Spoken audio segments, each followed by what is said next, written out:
Welcome to MCP Connects. Today we're in Buena Vista, Virginia to talk with our new friend, Jordan Gibbons. Jordan shares a little of his music and his cancer journey, and he talks about the power of music as emotion. Here we go. Joining us from Buena Vista, Virginia, Jordan Gibbons. How are you doing, Jordan? I'm doing really good. Thank you for having me. Good, man. Absolutely. Thank you for making some time. I know this kind of came together quick, so thanks for rolling with us. I appreciate it. All I got is time. Trust me. I can make time for it. Don't worry about it. Well, man, and I would imagine just with what you're going through right now. So recently diagnosed with Ewing sarcoma. I imagine you've been rolling with a lot recently. How's it been? Tell me a little bit about the last few months of your life. How have your days been? I mean, it's been wild, obviously, but honestly, obviously with cancer, any big thing, it just kind of depends on how you look at it. And I tend to be I'm sure you interact with a lot of people. I'm a really faithful person, really spiritual person, and honestly, the whole cancer experience, it's been tough, but it's been very kind of I don't know what the right word is. It's this weird journey of self-discovery, or it's been very enlightening, I guess is what I'd say. It's been tough, but honestly, I feel really, especially just kind of seeing people that I've met and hearing stuff about my diagnosis stuff, I feel really lucky. And I know that there's probably a lot of people that are having a lot worse time. I think they had a pretty easy time with it, and the treatments have been really successful so far. So nothing but, well, I mean, not nothing but good, but it's been a somewhat good experience. I don't know. It's kind of weird. Man, no, I think that's okay. So there's something really powerful about that, though, right? Where you're sitting there battling Ewing sarcoma, have been through a lot of chemotherapy, and yet you can say that you're very lucky. I think there's something very kind of beautiful and poignant and powerful about that, and whether that comes from your faith, and that connection, or what you're learning through it, I think there's something that all of us could learn from you. I mean, there's a reason why with Melodic Caring Project we call the kids the rockSTARs, and it's because in the midst of going through some really hard battles, they've taught us so much about finding joy in our lives and in our day-to-day. What have you found in your life that is it just a perspective thing, or what is it that's causing you to say you're lucky in the midst of this? Huge. I feel like the main thing that makes me say that I'm grateful or whatever for kind of the whole experience is, like you said, I honestly kind of wish, and it's hard to say this the right way, but I kind of wish that everyone could know what it's like to go through cancer or this kind of thing, and at least from my perspective, feel the love and the support. I know what's so sad is that every case is so different, and some people go through cancer and they don't have support. Thankfully, that's not the case for me. I'm in a very small, tight-knit community, and ever since my diagnosis, it's been I don't even know how to describe it. It's a flood of just support and prayers, and and it's just really, what I would say is it's really eye-opening, like I said, that perspective, to just kind of know what it's like, honestly, to be maybe sick or in a hospital for 5 days and you can't have any visitors, or just kind of be a little bit lonely because you can't really go hang out with your friends anymore. It's an experience that I'm 24 years old, most 24-year-olds don't have that, but like I said, I'm someone that's really spiritually motivated and faithful, and it makes me really hopeful for after cancer's over, hopefully, to be able to I just feel I'm going to have a perspective that most people don't get, and that's what I wish most people could get. Not necessarily cancer, but unfortunately you can't really get that perspective without cancer. And it doesn't have to be cancer, obviously it could be anything, but we're talking about cancer. there's something profound to be found in those moments of difficulty and trial. And we've seen it over and over again with the families that we work with, where somehow, again, they're providing some deep sense of joy. It's not always happiness. There's a lot of suffering. There's a lot of nausea. There's a lot of everything that goes along with what they're battling. But they have a joy that's deeper than the pain or the illness or the uncertainty, and there's something incredibly powerful about that. And for a lot of them, it comes from their faith, you know, and that connection that they have. Yeah, I mean, I'm sure that you talk about faith a lot, and like obviously, like you can have faith in God or you can have faith in where I don't really know how you could honestly go through cancer or even life, honestly, like without faith in something. Like it could even be just music, I guess, but like. Yeah, it's an interesting thing to just move forward with faith and figure out what's going to happen. Who knows? Yeah. So you're obviously really music oriented. You're in a band called Bird Club, and you guys just released an EP in 2019. I don't imagine this is what you were looking for in the year following your 2019 EP release. What role is music playing in your day-to-day right now? Yeah, I mean, music's huge for me. Obviously, like I'm like my band. We just play for fun, honestly. Like we're not huge, but I appreciate the shout out. Anyone wants to listen to it, we'd love it. But I don't know, like for me, like in like this quarantine time and like cancer, like I'm not big on movies. I'm not big on TV. I don't play video games, but like I just listen to music and like play guitar. That's like every day, like I'll tell you every day, because life's kind of boring right now. Like the highlight of my day, I go out and just drive around because right now gas prices are low and I live in the beautiful Shenandoah Valley. So I just drive the Blue Ridge Parkway and I'll just blast music. And like, I've just learned just kind of how music just like, I've kind of learned how to use music, honestly.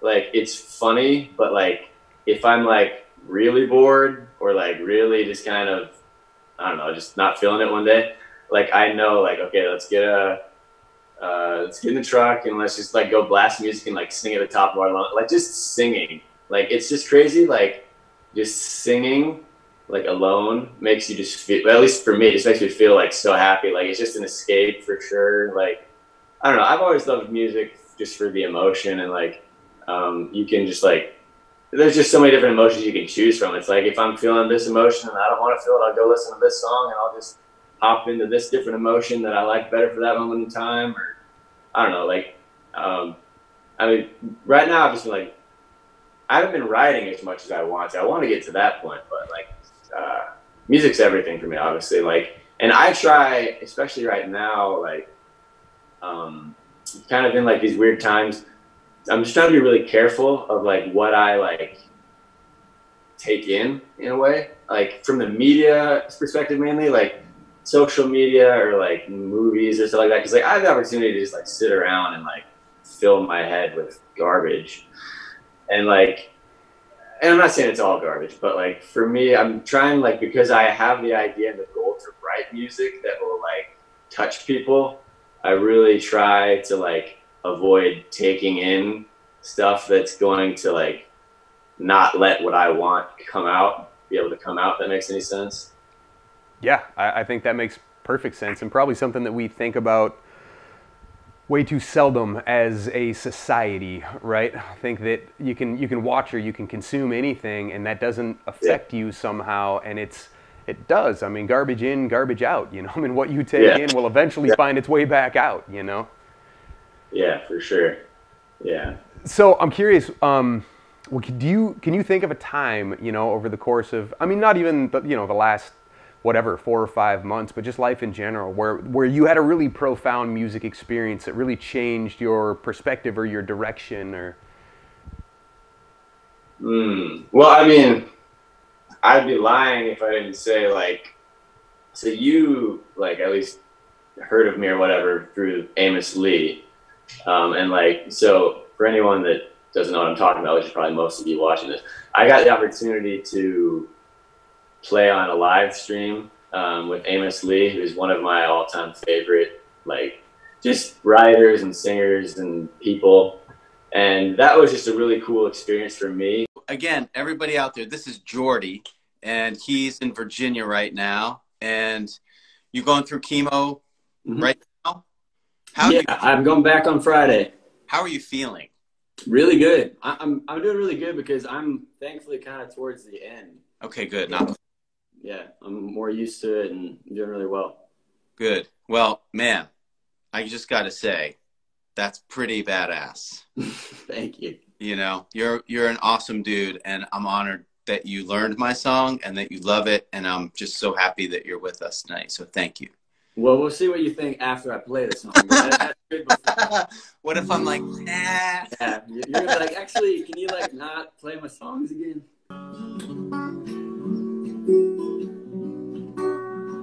Been kicked around so long, you're starting to get used to how it feels.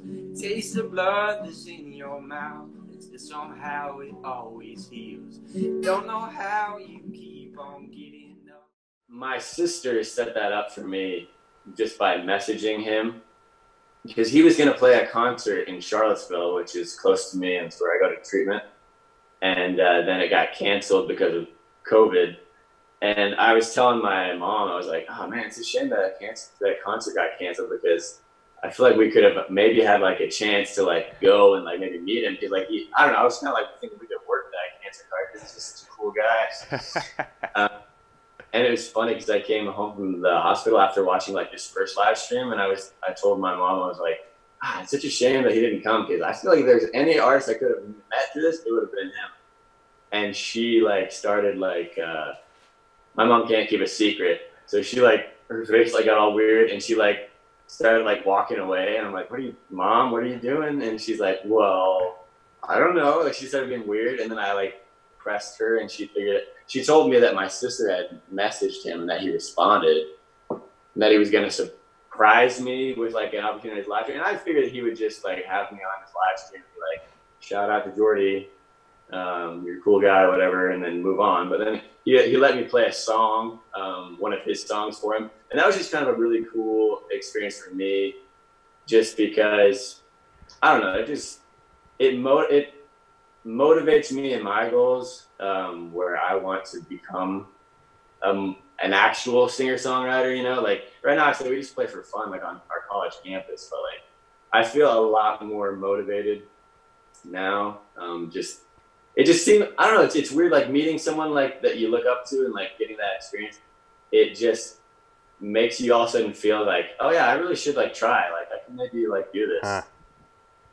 That was a really cool experience. Man, that's really powerful, and I think it's cool. You know, you're talking about intention and about wanting to write with intention and being careful what you take in so that your writing is, you know, is uplifting, is the message you want to convey. And Amos is a super intentional guy as well. You know, he's an intentional artist. He's an intentional human being. And I don't know, you know, there's something, I don't know what that means exactly, but it's powerful. You guys somehow, you know, were able to draw each other. And Amos texted me and said that I need to reach out to you. And so whatever that connection is, it continues on, you know? Yeah, what I'll say maybe better than what I did with my rambling was the experience I had with Amos really kind of motivates me to want to be able to one day give that experience to someone else. And I think also coming in contact with you has been a really profound experience. I haven't even started playing for the rockSTARs. They're the kids that you did work with, but I already know that that's something that I really feel passionate about and like that I really want to do. And it wouldn't have happened if all these different things hadn't happened to me. And it's just cool. Like, I just want to give back, kind of like that feeling that I got from Amos Lee, just like being cool to me for a second. I want to do that to other people and like really get better. Maybe just elevate my platform, I guess, so that I can do, like, it's funny, cancer gives you a platform, honestly. Like, people all of a sudden listen to your music because you have cancer, but like, if I can be of help to someone because of music, like I want to really badly. Hey Tucker, how's it going, man? My name's Jordan, and I'm your new buddy out in Virginia. I heard about you from my friend Levi, and he told me that you are a really cool kid that likes a really cool song called Witch Doctor. I also know that you are going through cancer right now, which is a big bummer. I'm sorry to hear that. I'm going through cancer right now too, and it is not always fun, but one thing I know about cancer is that you gotta have good friends and good music to help get you through it. So tonight you've got a new friend out in Virginia, and hopefully some good music to listen to. And I'd love to play some music anytime. But here goes.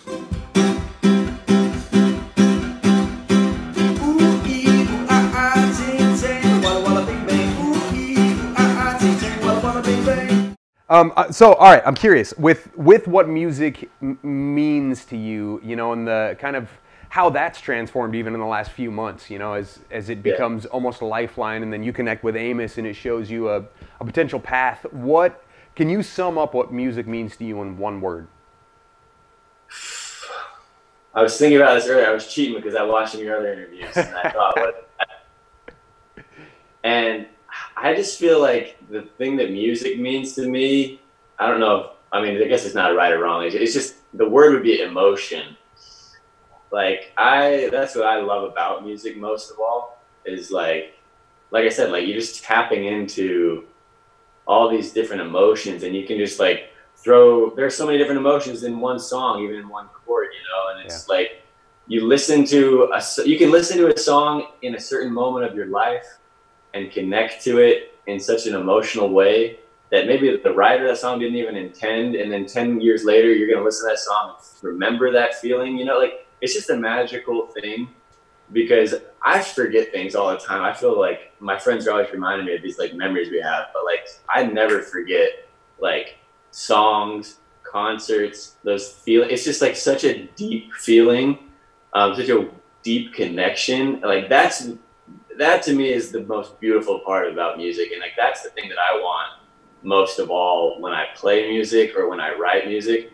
And what's cool about it too is that I can write a song with a really deep emotional attachment to it, and you can listen to it and have a completely different emotional response, but it's still completely valid, you know. Like, I just think that's what's so cool about music.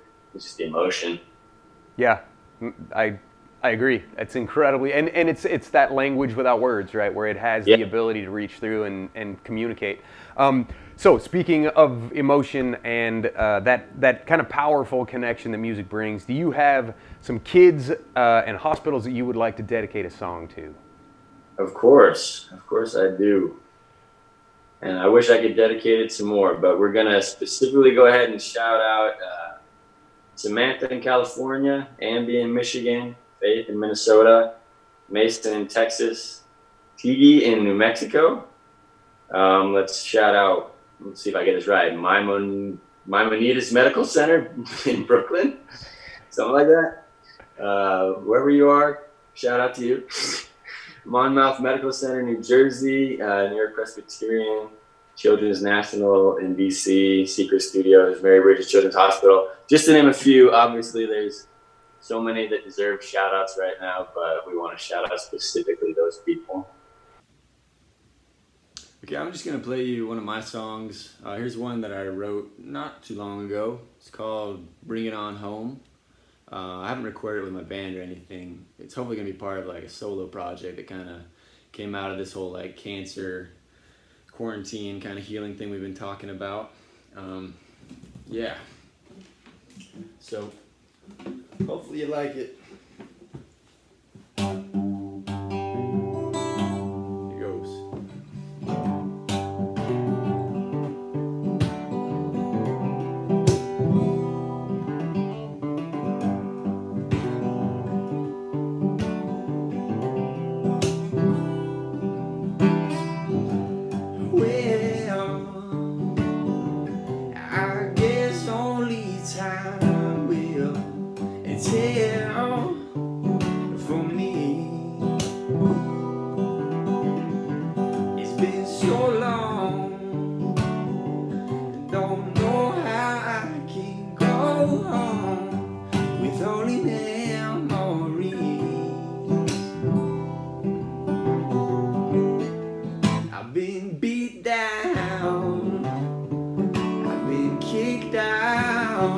And I'm begging on.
been kicked out, and I'm begging on my knees. And I wonder how much longer now until you bring it on home to me.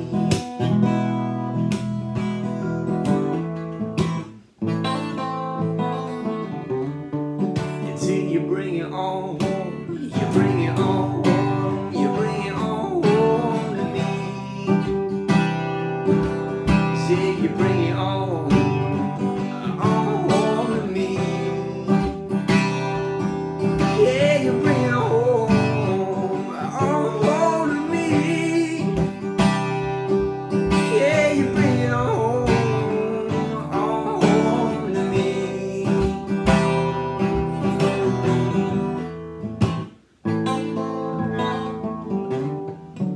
Till you bring it home to me.